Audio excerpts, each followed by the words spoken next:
Oraya gidecekler sabah diyor ya. Ben gitmem diyor. Ben yeter diyor yardım etsin diye. Sen çok yardım ettin ha. Kim öyle mi diyor? 12'ye kadar bizim kızlar da oturuyorlar bu. Nerede? Benim kızlar 12'de daha gitmediler. Ben geldim. Kimin orada? Bizim damadın orada. Şey oradaydı. Şey yürüdü. Yok canım. Evet. O kimden gitti oraya? Hanımlar oradaydı onlar.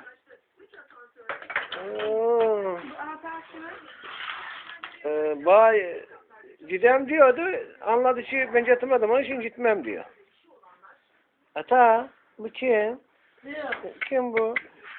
Bu kim? Ben de gitmem diyor. Bak hele. Gitmem diyor. Yeter benim yardım etsin.